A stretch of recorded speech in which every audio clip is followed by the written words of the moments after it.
இது வரைக்கும் gate kids சேனலை சப்ஸ்கிரைப் பண்ணாதீங்க, உடனே சப்ஸ்கிரைப் பண்ணுங்க. அப்படியே அந்த பெல் சிம்பளையும் பிரஸ் பண்ணுங்க. எங்களுக்கான சப்ஸ்கிரைபரை இன்க்ரீஸ் பண்ணி.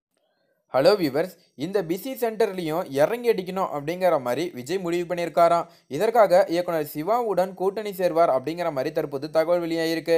விஜய் தற்போது அட்லி இயக்கத்தில் நடித்து வராரு. இந்த படம் முடிந்து இவர் யாருடன் கூட்டணி அமைப்பார் அப்படிங்கிற எதிர்பார்ப்பு இப்போது ஆரம்பிச்சிருச்சுன்னே சொல்லலாம்.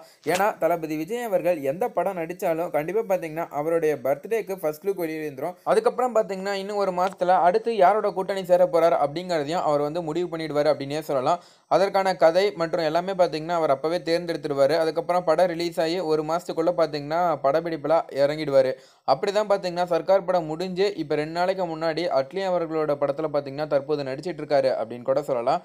இந்த நிலையில் விஜய்க்கு நல்ல ஃபேமிலி ஆடியன்ஸை திருப்திப்படுத்தும்படி ஒரு படம் நடிக்க வேணும் அப்படிங்கிறது ரொம்ப ஆசையாம். அட்லி படமே அப்படி தான் என்றாலும் அதில் நிறைய ஆக்ஷன் சீக்வன்ஸ் வரதுனால இன்னும் நல்ல ஒரு ஃபுல் அண்ட் ஃபுல் ஃபேமிலி என்டர்டெய்னராக இருக்கணும் அப்படிங்கிற மாதிரி விஜய் அவர்கள் யோசிக்கிறாராம். அதற்கு ஒரு நல்ல இயக்குனர் தேவை அப்படிங்கிற மாதிரியும் அவர் யோசிச்சுட்டு இருக்காராம். சிறுத்தை சிவாவும் விஜய்க்காக ஒரு 2-3 கதைகளை தயார் செய்து வச்சிருக்காராம்.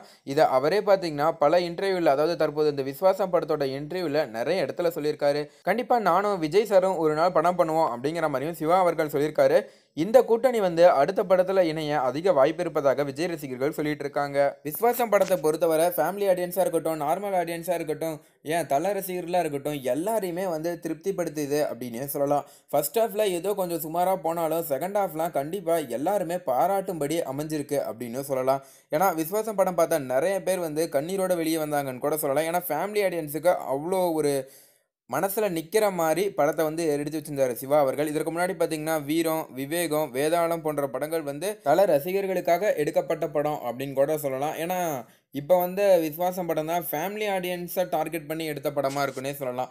மேலும் நீங்கள் என்ன நினைக்கிறீங்க? இந்த கூட்டணி அமைஞ்சா நல்லா இருக்கும்னு நினைக்கிறீங்களா? உங்களோட கருத்து என்ன அப்படிங்கிறத கீழே கமெண்ட்டில் பதிவு பண்ணுங்கள். மேலும் இந்த தகவல் உங்களுக்கு பிடிச்சிருந்துச்சுன்னா மறக்காமல் லைக் பண்ணி ஷேர் பண்ணுங்கள். இதே போல் பல தகவல் தெரிஞ்சுக்கொள்ள நம்ம சேனலை உடனடியாக சப்ஸ்கிரைப் பண்ணுங்கள். தேங்க்யூ.